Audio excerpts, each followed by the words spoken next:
sobre as forças da psicologia, os diversos campos da psicologia, em função das pesquisas atuais, principalmente neurociência. Estaremos fazendo um retorno às nossas origens? Não podemos esquecer que a psicologia estava dentro do contexto da filosofia no tempo antigo. E as grandes tradições? Tem algo a nos dizer no campo da psicologia, nesse momento antigo, onde o indivíduo, preso a menos situações, liam mais o seu interior? Este é o tema de hoje. Então, vamos ao vídeo.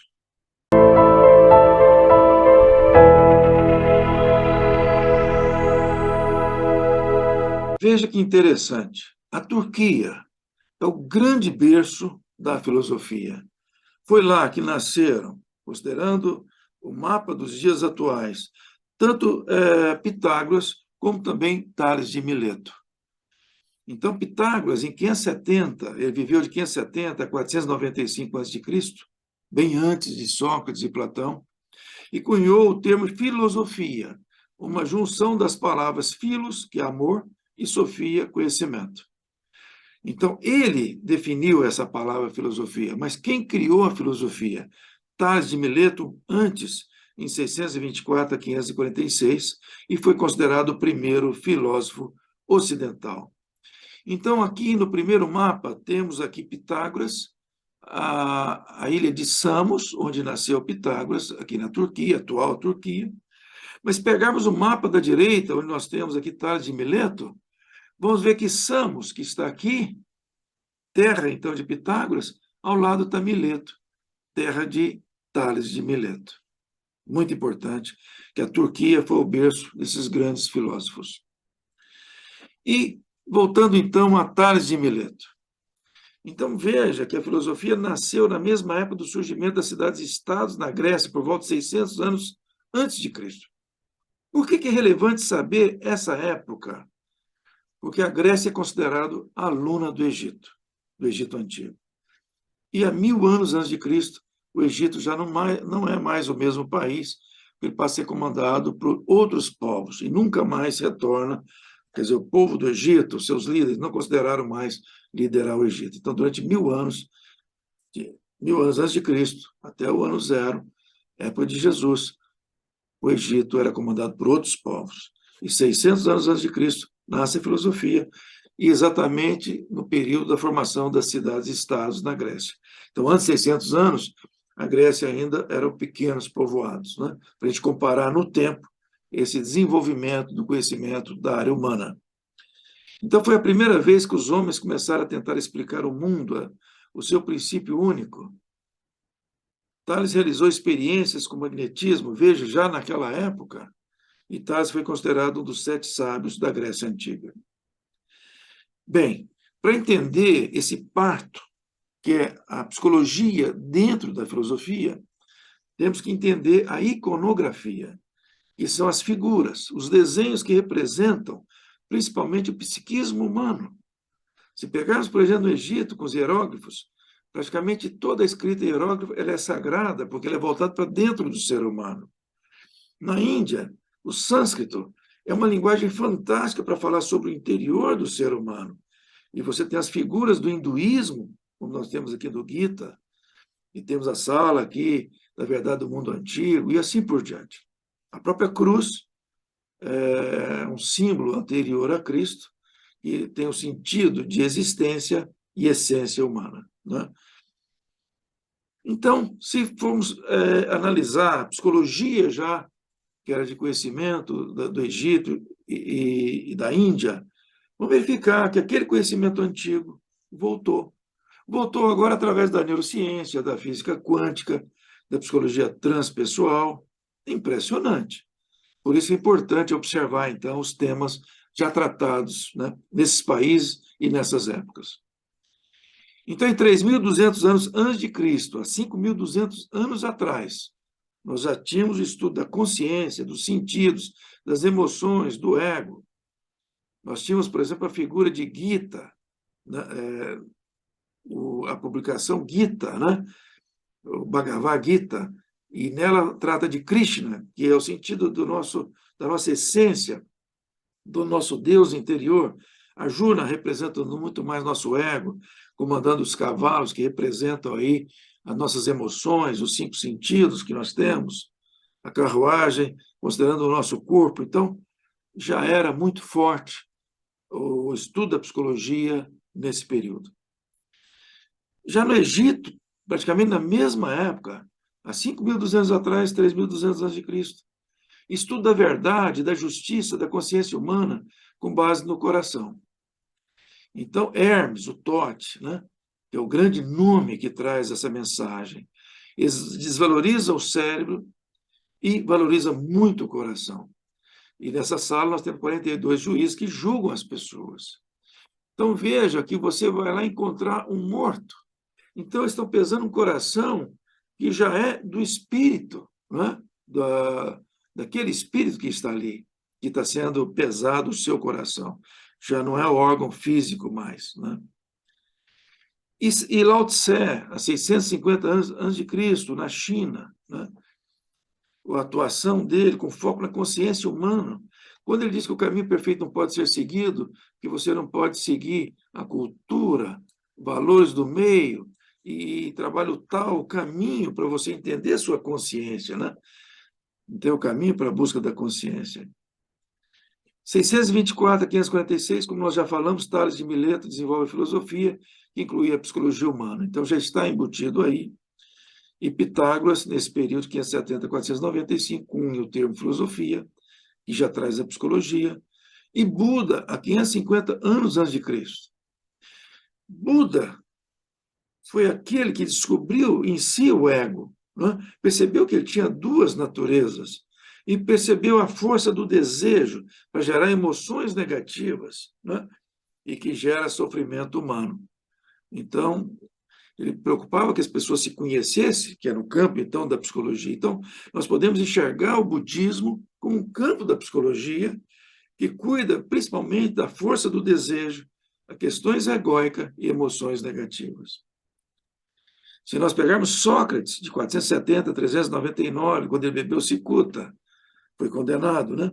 A busca da ação com base na consciência, que é a maêutia, de tirar de dentro. Ele é o criador da ética ocidental. 428 a 348, Platão. Ele já vai tratar dos arquétipos, daquilo que é permanente no ser humano, que o ser humano já nasce com ele. Então, é pré-existente. Quando a gente vai estudar aí a Universidade de Yale, com bebês, vamos ver que o bebê já nasce com os arquétipos, já traz consigo os arquétipos. Então, ele vai falar do mundo das ideias e depois do mundo das formas, que nasce a partir do mundo das ideias.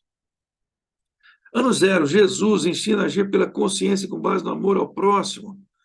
O que é a psicologia transpessoal? Transcender o ego, colocar o outro em primeiro plano, como única forma de realização humana.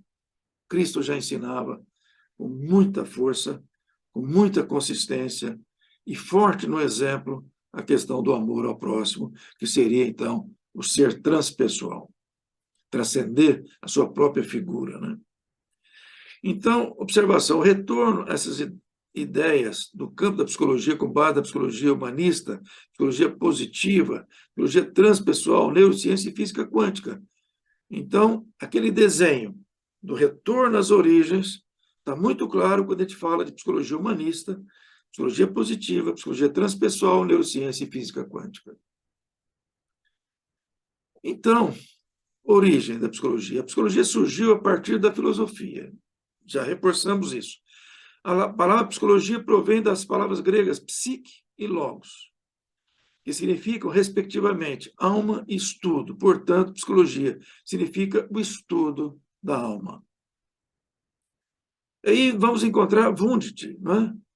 E o Wundt leva a psicologia, que é a psicologia do estudo da alma, agora para dentro dos laboratórios de ciências. E esses laboratórios de ciências vão evoluir para acompanhar, para coordenar os estudos, né? E passam também, depois, através de outros autores, a envolver, então, com animais, observação. Então, esse laboratório foi desenvolvido, né, na Universidade de Leipzig, na Alemanha, essa universidade que já fez 600 anos, aqui no fundo nós temos um selo comemorativo, né? E em 1879 foi o ano da fundação do primeiro laboratório de pesquisas de psicologia. Então, veja o movimento. A psicologia como estudo da alma, agora nós estamos enxergando a psicologia sendo tratada dentro de um laboratório de ciências. E aqui temos alguns registros. Em 1881, depois da criação do laboratório, Wundt funda a primeira revista científica de psicologia. E a revista tem o nome de Filosofia, Estudos Filosóficos. Então, trata da psicologia experimental, demarcou o caminho da ciência da psicologia. Ele procurou demarcar o estudo da psicologia através do método científico. Ele desenvolveu o primeiro e maior centro de formação de psicólogos, atraindo alunos dos Estados Unidos, Canadá, Inglaterra, de certa forma, do mundo inteiro. Então, foi o maior centro de formação de psicólogos e, na verdade, então, veja, aquela ideia que a psicologia nasceu com base no estudo da alma, acabou gerando psicólogos com base nos estudos da ciência, né? Da observação direta. E aí vamos ter já alguém que lida com os animais, que vai para o laboratório, né? Pavlov, e vai nos ajudar muito a entender, principalmente, o condicionamento. Então, em época que viveu Pavlov, de 1859 a 1936, em São Petersburgo, Leningrado, Rússia, eu tive a oportunidade de visitar um prédio, um dos prédios que o Pavlov usou para suas pesquisas em São Petersburgo, que foi conhecida com vários outros nomes, como Stalingrado, Leningrado, no passado. Então, quem foi Ivan Pavlov? Foi um fisiologista russo, conhecido pela sua teorização sobre condicionamento, realizado na década de 20, e foi premiado, Prêmio Nobel de Medicina, que também significava fisiologia, em 1904. Tratou dos reflexos condicionados, aprendidos em situações agradáveis e desagradáveis ou imediatamente posteriores. Através da repetição consistente, é possível criar ou remover respostas fisiológicas e psicológicas em seres humanos e animais. Veja que nós já estamos entrando num campo que vai nos interessar muito sobre toda a estruturação da psicologia, que é o reforço negativo e positivo determinando a conduta de seres humanos e de animais. É o que ele fala de situações agradáveis e desagradáveis, imediatamente posteriores, ou através de repetições de situações. Nós vamos moldando a psique do ser humano ou dos animais. Então, Pavlov irá inspirar o desenvolvimento da psicologia comportamental, que é o behaviorismo, como também da comunicação do governo com as massas. Veja, o governo passou a adotar muito essa tecnologia do condicionamento. Você paga pela televisão para repetir um monte de coisas a vida inteira, você condiciona a conduta das pessoas. Então, é muito perigoso quando se usa de técnicas de condicionamento, porque o indivíduo não tem consciência que está sendo condicionado e vai agir depois de acordo com esse condicionamento. Também serviu para doutrinação via TV. A TV é o maior hipnotizador que nós temos hoje, é o hipnotizador moderno. Basta, ele repete, seja no seu jornal, porque a TV, eu já fui consultor desse segmento, e sei que a área de TV não tem compromisso com a verdade.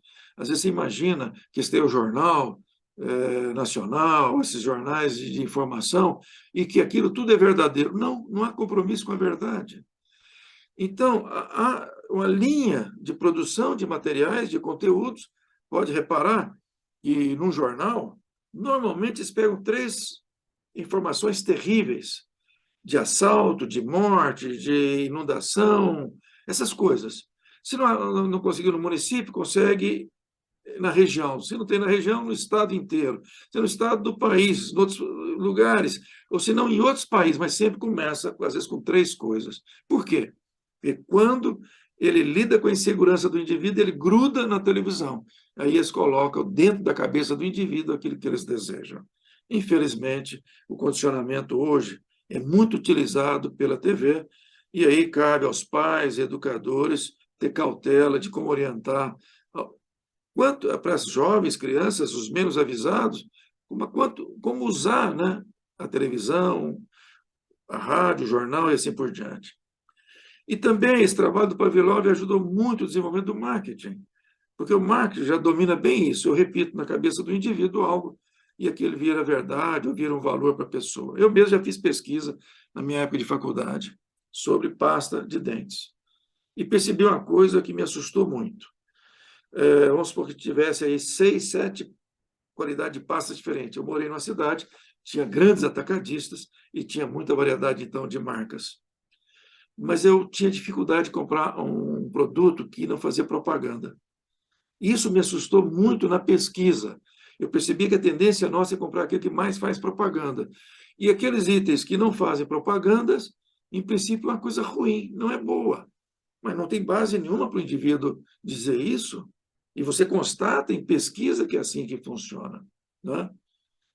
Naturalmente que quem faz propaganda procura ter um bom produto para evitar que todo mundo veja que é um produto ruim e aí acaba também com o produto no mercado.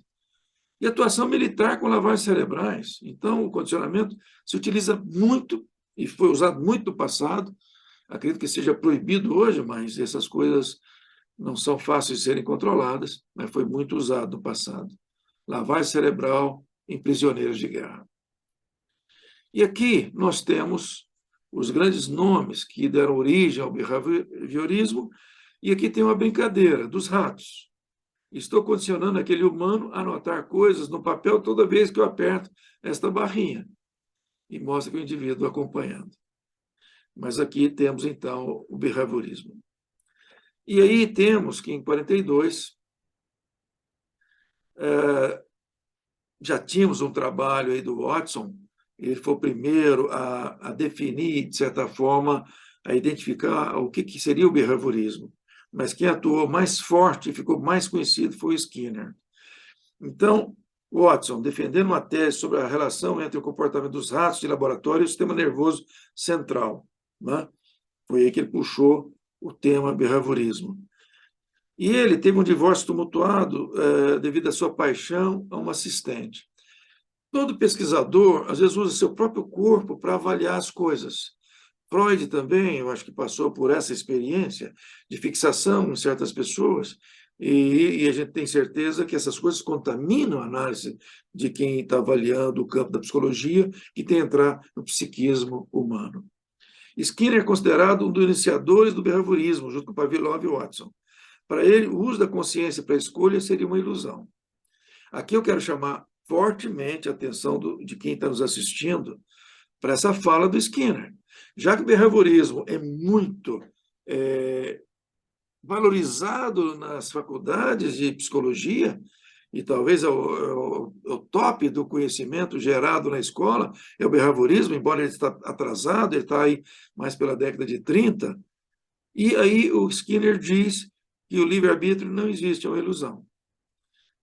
Vamos pensar bem, vamos ver todos os conteúdos que nós temos sobre consciência humana e chegar à própria conclusão de cada um. Mas é um tema para olhar com muita atenção essa fala do Skinner. A ação humana é dependente do que foi bom ou ruim em sua vida pregressa. É aquilo que nós já vimos anteriormente aqui. Né? A chance maior é que as ações que tiveram consequências positivas fossem repetidas e as negativas suspensas, que é o princípio do reforço. Então, nós depois vamos ver o que é a liberdade de corredor. Mas esses autores acreditam que condicionar as pessoas através do reforço negativo e positivo, você faz com que elas ajam como você deseja.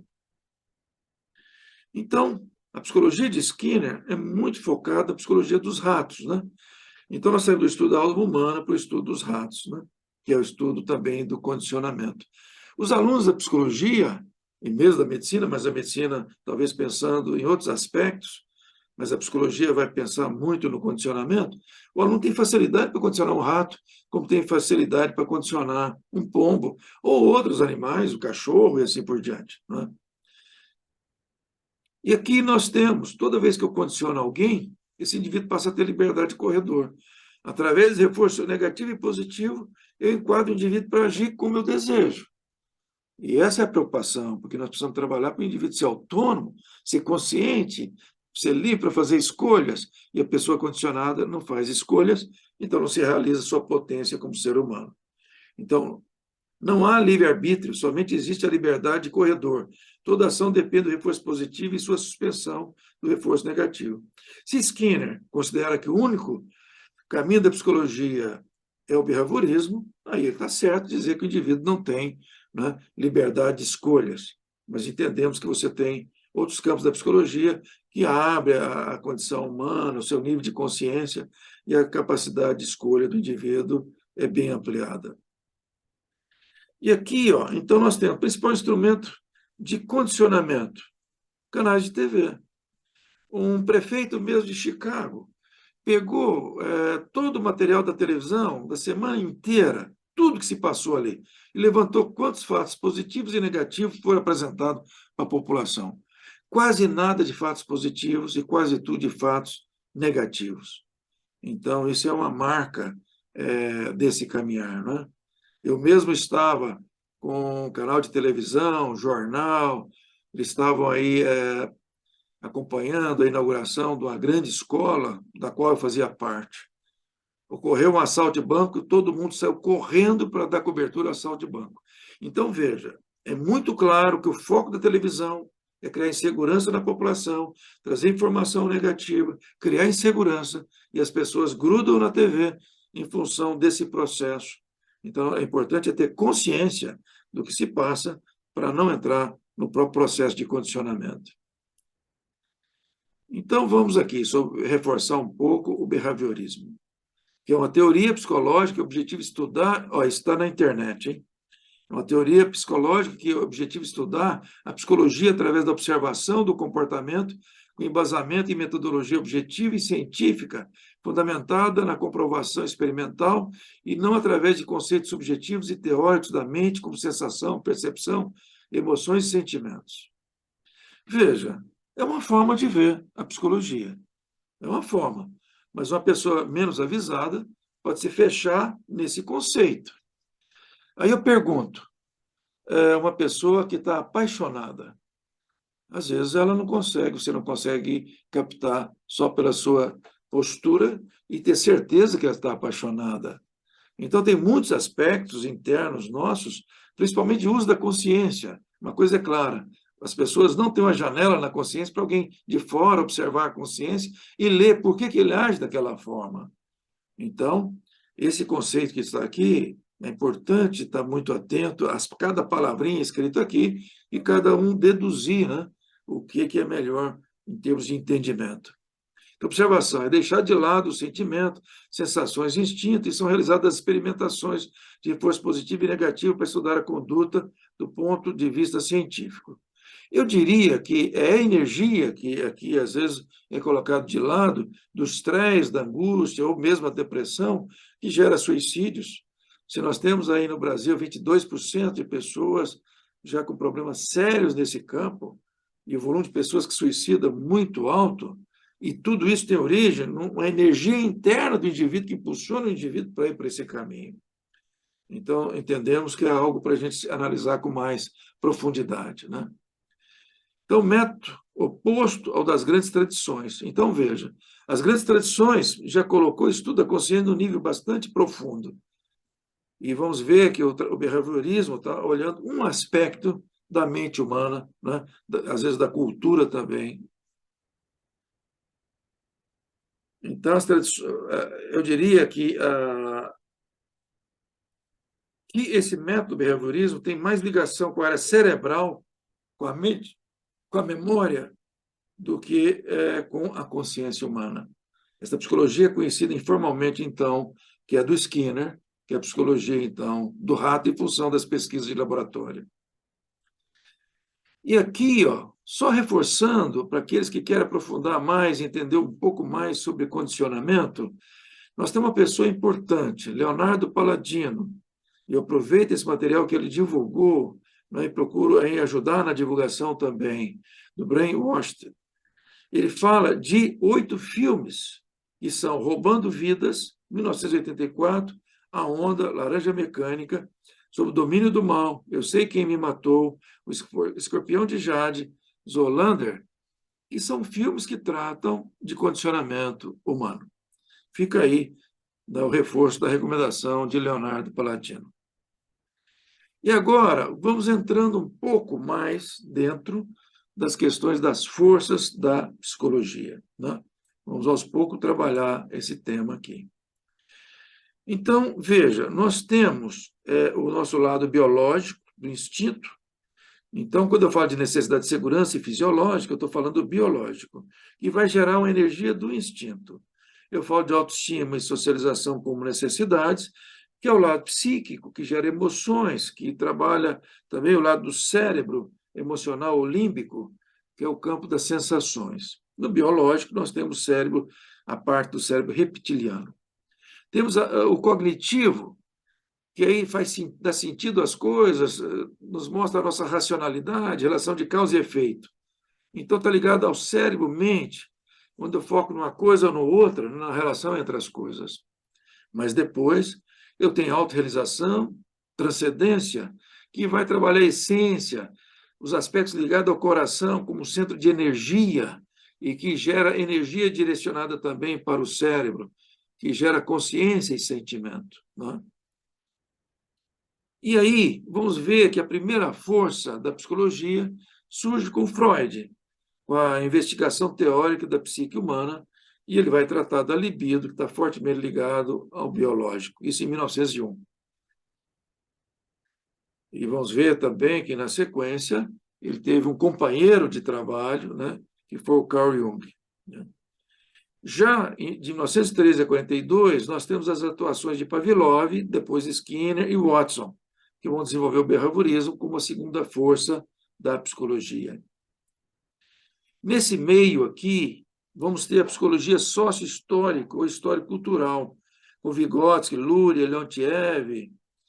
Veja, o psicólogo Vygotsky se formou em 1917, o ano da Revolução Russa, e ele não pôde estudar, por exemplo, psicanálise.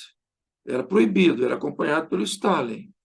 Então, eles desenvolveram a psicologia para atender o Estado materialista soviético. Se nós pegarmos hoje a estatística das pessoas espiritualistas, ou que têm religião na Rússia, que foi socialista, e pegarmos nos Estados Unidos, em termos de percentagem da população, a Rússia já passou os Estados Unidos. Então, só para entender que o próprio Vygotsky ficou engessado dentro do modelo soviético, porque ele não podia criar fora do padrão da cultura, né? Da repetição daquilo que interessava ao governo soviético. É muito interessante quando estuda Vygotsky, uma pessoa muito inteligente. E se pegamos Luria também, me impressiona o trabalho de Luria, não só sobre linguagem, mas ele foi o primeiro a começar a desenvolver o detetor de mentiras. Então, ele já estava a um passo de entender os arquétipos da consciência humana, porque ele localizou que o ser humano tem dentro de si um aspecto da verdade.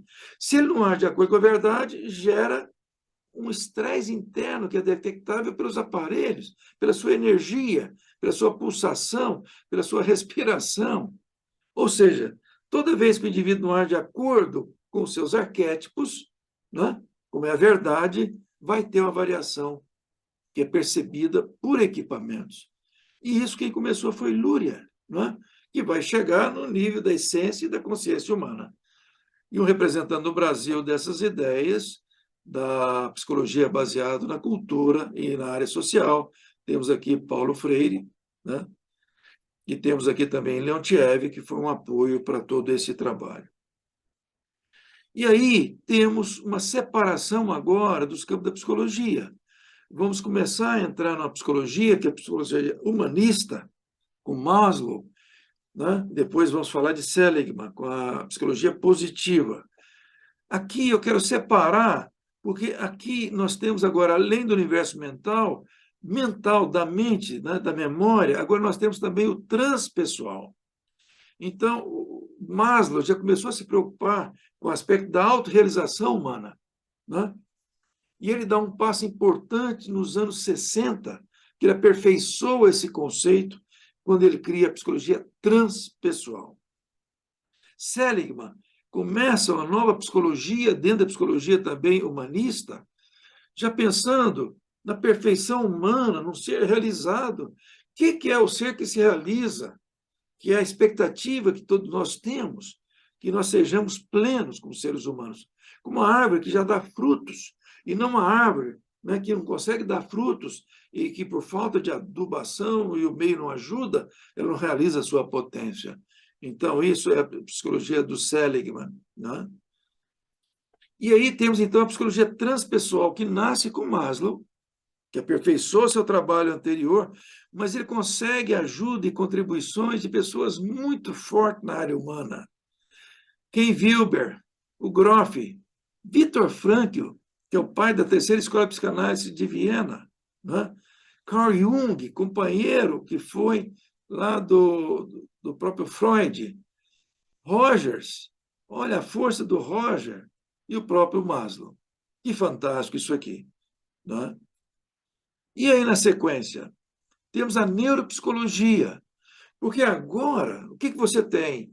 A neuropsicologia, a neurociência, consegue, através de equipamentos, mesmo um bebê, você rastreia a área do cérebro, você cria um estímulo e percebe a área do cérebro que está sendo tocada, ou que está funcionando naquele momento. Então, em qualquer indivíduo, você consegue comparar, você fala uma palavra para ele, ódio, e percebe claramente o setor do cérebro que está sendo ocupado dessa temática, os diversos setores. É impressionante a evolução da neuropsicologia como contribuição ao conhecimento do fator humano. E Antônio Damasio, que é candidato a um prêmio Nobel, né? Ele atua exatamente no campo da neuropsicologia com foco na consciência humana. E ele trabalhou muito preocupado com as ideias voltadas, Phineas Gage, ao lobo pré-frontal, né? Mostrando que ele é o centro de decisões, é o cérebro ético, né? Onde está a área de valores. Não é que está fixo os valores, mas onde se processa os valores para a escolha de decisões do indivíduo. E aí nós entramos no outro item, física quântica, com Amit Goswami.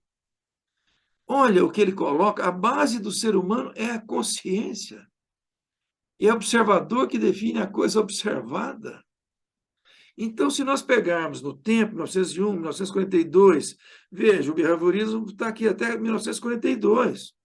Depois, há uma evolução do campo da psicologia para a psicologia humanista, transpessoal, a neurociência, a física quântica, e vai até os dias atuais. Por isso, a importância do currículo das faculdades de psicologia se atualizarem no nível mais atual, porque permite uma percepção mais humanista do ser humano e da realização plena do potencial humano, voltando ao espírito antigo do nascimento da psicologia como estudo da alma humana.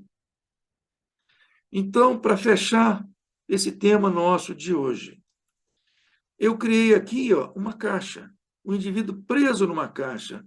Quando nós falamos, olha, tem que sair da caixa, o indivíduo é só cerebral, é só mente, não é?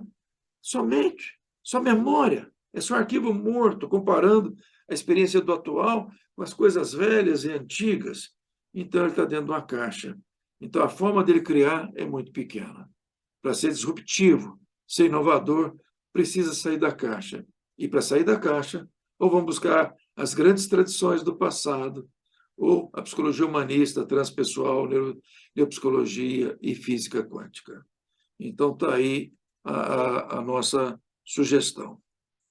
Então, espero que tenham gostado dessa apresentação e estamos às ordens. Gostaríamos de receber perguntas via sistema. Obrigado a todos.